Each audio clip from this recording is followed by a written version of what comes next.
नमस्कार, मेरा नाम आलोक है। आप लाइव स्ट्रीज देख रहे हैं। हमारे साथ मौजूद हैं लाइव स्ट्रीज के एडिटर दीपक सर।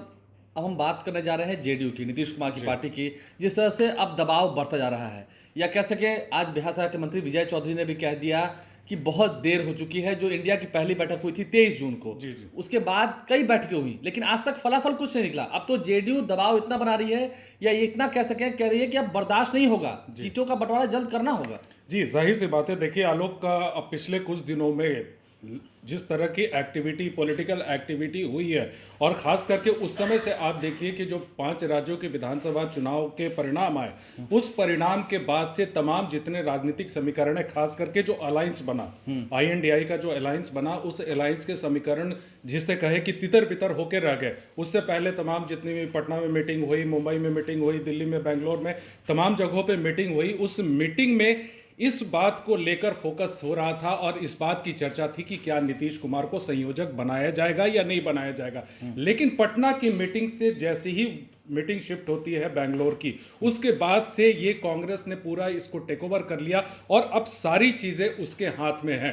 अब जेडीयू ये चाहती है, या तमाम जितने भी आरजेडी, जेडीयू तमाम ये चाहती है कि सीट शेयरिंग पर जल्द से जल्द बातचीत हो जाए। आपने देखा होगा कि जब से गठबंधन बना उस समय से तमाम जितने भी राजनीतिक दल हैं, सब लोग ये चाहते थे कि सीट शेयरिंग हो जाए, उसके बाद फिर आगे की चीज हो। लेकिन कांग्रेस ने इसको अभी तक टाल के रखा हुआ है। इससे नीतीश कुमार की नाराजगी बढ़ी है कांग्रेस के प्रति, तो काफी ज्यादा लगता है। बेहद बेहद काफी नाराज हैं। देखिए आप जिस तरह से अभी बयान जो भी आ रहे हैं जेडीयू के, और जेडीयू के तरफ से, और खास करके जो परिणाम आए उसके बाद से जेडीयू के जितने भी नेता हैं उनके आप स्टेटमेंट को देखिएगा तो एक नाराजगी खुलकर सामने आती है। खुद नीतीश कुमार भी बोल चुके थे कि ये कांग्रेस की वजह से तमाम चीजें देर हो रही हैं, लेकिन अभी कांग्रेस किसी जल्दबाजी में नहीं है। आपने देखा होगा पिछले दिनों कांग्रेस ने अपनी नेशनल अलायंस कमेटी बनाई, वो 29 तारीख को जो मीटिंग हुई थी उसके पहले, और अलायंस कमेटी ये तय करेगी। अभी दिल्ली में मुकुल वासनिक की अध्यक्षता में जो मीटिंग हुई उसमें आरजेडी से मनोज झा थे,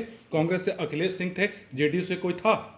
कोई नहीं था। जेडीयू से कोई बातचीत नहीं कर रहे हैं कांग्रेस। अब कांग्रेस को कोई जल्दबाजी नहीं है। जो अपडेट है उस अपडेट में नेशनल अलायंस कमेटी अपनी रिपोर्ट मल्लिकार्जुन खड़गे को देगी। अब उसके बाद खड़गे जी उस पर डिसाइड करेंगे कि कैसे सीट शेयरिंग की जाए। मगर खड़गे भी कह रहे हैं कि अभी 15 दिन का समय और लगेगा। आपको लगता है 15 दिन क्या नीतीश कुमार की पार्टी देगी? 15 दिन? बिल्कुल बिल्कुल। एक दिन बड़ी मुश्किल से बहुत बहुत मुश्किल से कट रहे हैं। और जिस तरह से लगातार जो स्टेटमेंट आ रहे हैं, विजय चौधरी ने जो आज कहा, वो कल भी उन्होंने कहा था कि काफी देर हो रही है। और वो तो साफ साफ खुल के कह रहे हैं कि 16 सीट तो हमारे पास है, 16 सांसद तो है, तो 17 से कम तो कुछ होना नहीं, यानी कि 17 सीट से कम पर तो जेडीयू मानेगी ही नहीं मानेगी। और आपने भी ये देखा होगा, या आपको भी तमाम सूत्रों से पता चला होगा कि आरजेडी भी 16-17 से कम में लड़ने के मूड में नहीं है। लेकिन ये भी आपने देखा होगा कि कांग्रेस ने भी अपना मूड बनाया हुआ है। 9, 10 से 11 का आंकड़ा कभी कभी सामने आ रहा है कि उससे कम सीट पे नहीं लड़ेंगे। बिहार में 9 सीट, अब जोड़िए ना, 17 अगर करें, 34 और 9 43 लेफ्ट, उसके बाद कहां से सीटें आएंगी? कौन कॉम्प्रोमाइज करेगा? जेडीयू कह रहा है कि हम कॉम्प्रोमाइज नहीं करेंगे, आरजेडी कह रहे हैं कि हम कॉम्प्रोमाइज। जेडीयू तो कह रही है सर कि सिटिंग सीट पर भी कॉम्प्रोमाइज नहीं करेंगे। बड़ी बात तो ये है। सही बात। जहानाबाद, कटिहार, बांका, आरजेडी की तमाम सीटें सब जेडीयू के पास सब है। पूरा सुपौल जी, अपने तमाम सीटों को लेकर कॉम्प्रोमाइज करने के मूड में नहीं है। और आरजेडी, देखिए आरजेडी में एक शांति जरूर है, ऊपरी तौर पे देखने को मिल रहा है, लेकिन भीतर ही भीतर मंथन। क्या लालू यादव चुप बैठे होंगे? क्या तेजस्वी यादव चुप बैठे हैं?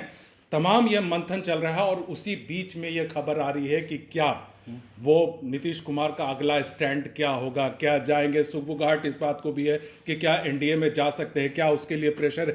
लेकिन ये तमाम ऐसी चीज़ें हैं कि प्रेशर बनाया जा रहा है, या फिर बन रहा है, या माहौल बन रहा है। लेकिन इतना ज़रूर है कि आईएनडीआई जो गठबंधन है उसमें अभी इतना एक तूफान सा मचा हुआ है, और इसमें सीट शेयरिंग को लेकर अभी तो ये शुरुआत भी नहीं हुई है ढंग से।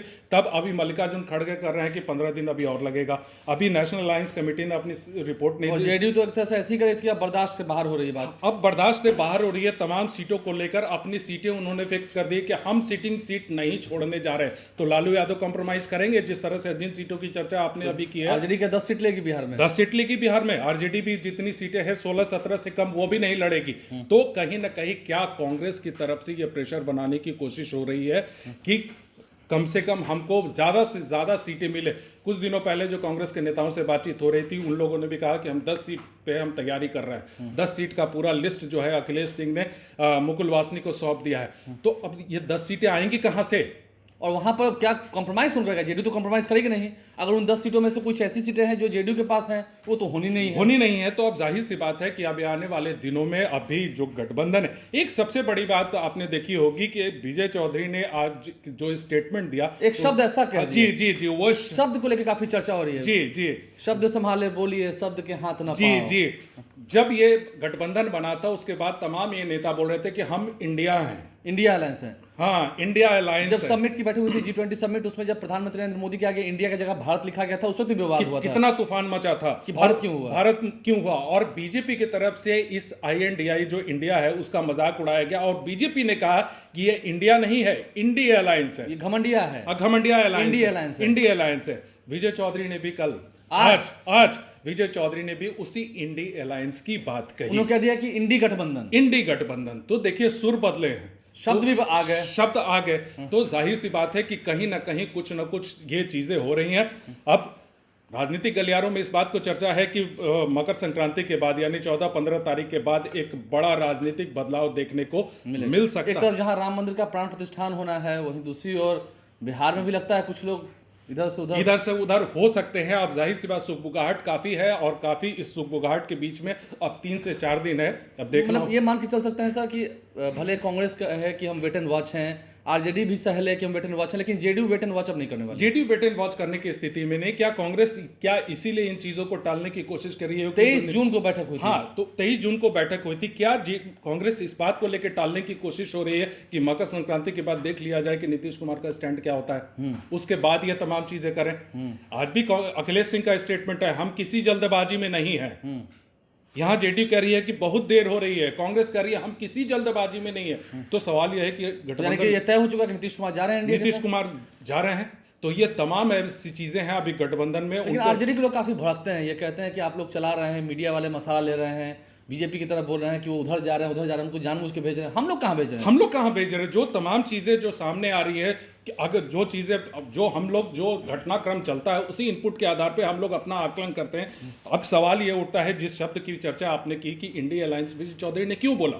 तो काफी करीबी मंत्री नीतीश कुमार के, काफी वित्त मंत्री हैं जी, काफी करीबी मंत्री हैं, और वो इंडिया अलायंस, वो बीजेपी की भाषा क्यों बोल रहे हैं? ये तो इंडिया अलायंस जो बोला जा रहा है ये तो शुरू से बीजेपी बोल रही है। ये भी कह रहे हैं कि 17 से कम पर तो होना नहीं, 17 से कम पे होना बाकी में आप बांट लीजिए जो करना है। अब आरजेडी कहती है कि 17 पे मेरा भी है। तो फिर CPI-ML, आज डी राजा ने मुलाकात की लालू यादव से। क्या डी राजा सिर्फ एक सीट लेने के लिए गए थे नीतीश कुमार के पास? जी जी जी, कल डी राजा कहते हैं नीतीश कुमार से भी मुलाकात की, आज लालू यादव से भी मुलाकात, सिर्फ एक सीट के लिए इतनी कवायद हो रही है। क्या लेफ्ट पार्टी चुप बैठेगी? लेफ्ट पार्टी ने अपनी पूरा लिस्ट जो है वो ऑलरेडी 12 विधायक है, 12 विधायक है। राज्यसभा का टर्म खाली हो रहा है। जी जी, और वो उन्होंने अब लालू यादव और नीतीश कुमार को पूरी लिस्ट सौंप रखी है। तो क्या एक सीट के लिए वो करेंगे? लेकिन जब ये 17-17 और उसके बाद 9-43, उनके लिए एक सीट भी बचती है। 17-17 34, अगर CPI-ML और CPI मिला के 3 सीट तो हो गया 34 और 3 37। तो क्या कांग्रेस 3 सीट के लिए कवायद कर रही है? तो क्या कॉम्प्रोमाइज करेगी? तो ये अभी आने वाले दिनों में देखिए 3-4-5 दिन और रुकना होगा। एक लड़ाई भी और होनी है, एक लड़ाई अभी जमकर होगी मकर संक्रांति के बाद, तमाम बहुत कस के होगी। उसके बाद तस्वीर साफ होगी कि नरेंद्र मोदी के सामने कौन खड़ा होगा। अभी एक चुनौती ये भी है, अखिलेश सिंह जो कांग्रेस के प्रदेश अध्यक्ष हैं, उनका राज्यसभा टर्म खत्म हो रहा है मार्च में। जी जी, तो अब उसके लिए जेडीयू को अपने एमएलए देने होंगे, क्योंकि आरजेडी तो देने से रही। जी जी जी, आरजेडी हो या कांग्रेस के पास सिर्फ 19 ही विधायक है, तो ये भी एक उधर लफड़ा रहेगा, कितना सपोर्ट मिलता है। देखिए, एक आज विजय चौधरी का एक स्टेटमेंट ये भी आया कि हमारा अलायंस आरजेडी के साथ है, आरजेडी के साथ है, कांग्रेस के साथ और लेफ्ट के साथ नहीं। वो लालू जी समझे, क्योंकि अब वो जो है वो कांग्रेस और लेफ्ट जो है वो आरजेडी के साथ आए थे।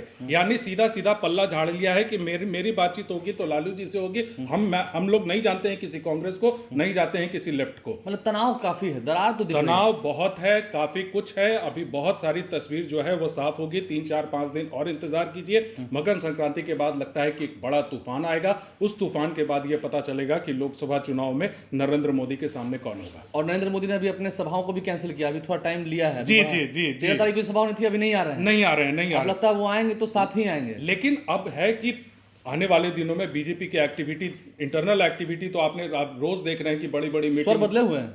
सुर बदले हुए हैं, लगातार मीटिंग, एक एक सीट को लेकर मीटिंग मंथन चल रहा है। तो जाहिर सी बात है कि अभी इंतजार बीजेपी भी वेट एंड वॉच के मूड में है। बीजेपी वेट एंड वॉच कर रही है। आप लाइव स्ट्रीम के साथ बने रहे।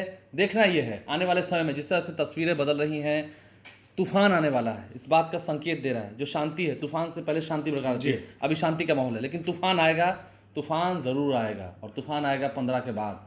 कब आएगा, किस दिन आएगा, वो तो तारीख नीतीश कुमार ने ज़रूर मुकर्रर कर दी होगी। आप लाइव के साथ बने रहें, हमारे चैनल को सब्सक्राइब कर लें, साथ साथ फेसबुक पेज भी लाइक करें। धन्यवाद।